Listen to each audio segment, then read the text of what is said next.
लेकिन राजकिशोर भैया के धन्यवाद दिया जाए। गीत बड़ी सुंदर हो, हमारे माइयों बहन लोग सुन ले बा। सही बात। यही धरती के लय हाँ हाँ भोजपुरी के शेक्सपियर भिखारी ठाकुर जी के लय पर आई गीत पारंपरिक हो, एमे केहू गीतकार के भूमिका नहीं खे। लेकिन आज से 7 साल पहले गौनी उमेश जी हमारे चाचा हैं, तरंग कंपनी के मालिक, तो जब गा देनी तो भाई ओकरे का कहे हिट ना भई, हिट तो कुछ दिन खातिर होला। सही बात। ई चलते रही मारला के बाद वायरल भाई।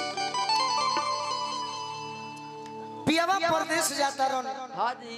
तो मेहरारू कोनो समय में कहले बड़ी बतिया कि गवना अरे करवलो ये पिया हो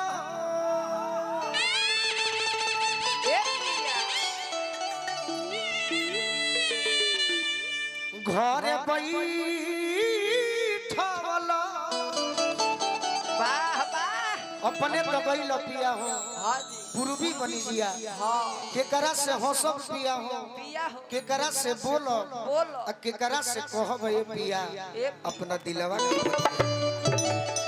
पति देव चिट्ठी के जवाब भेजलन कि ननदी से हंसी हो, गोतिनी से बोली हो, आ देवरा से कही हो धनी हो अपना दिलवा के बतिया। बाकी भजनवे में कहले बड़ी अरे अम्मा लगवला पिया हो महुआ रे लगवला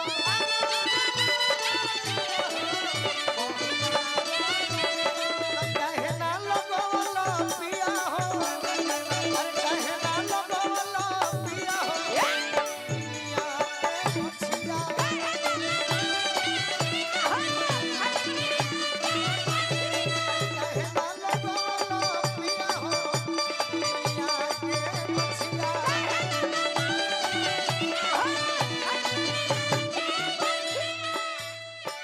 अरे अमावा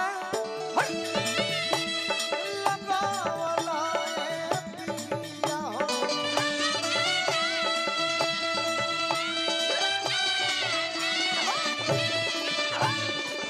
अमावा लगवला पिया हो महुआ लगवला कहे ना लगवला पिया हो, अरे कहे ना लगवला पिया हो दुनिया के मछिया।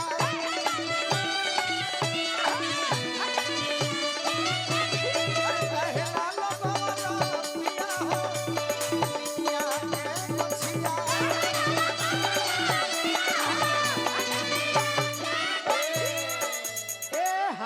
प्यारी देश तनी देखे तो हम की लैया होई बाकी ओकरा के बदल के कह अरे फरल न मोर पन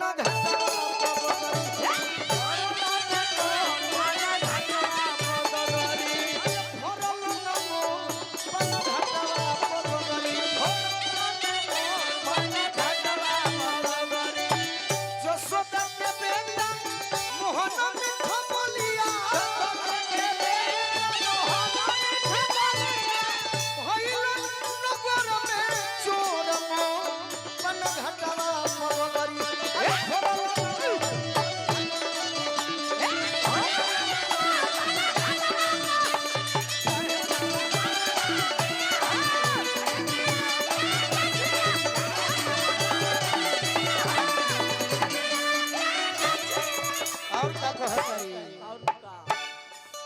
निमिये हो घरवा माई के निमिये दुआरा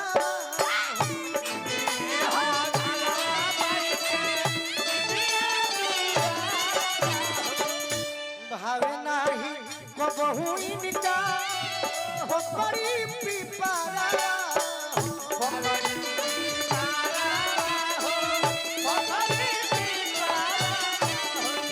भावे नाही कबहू इनका हो पड़ी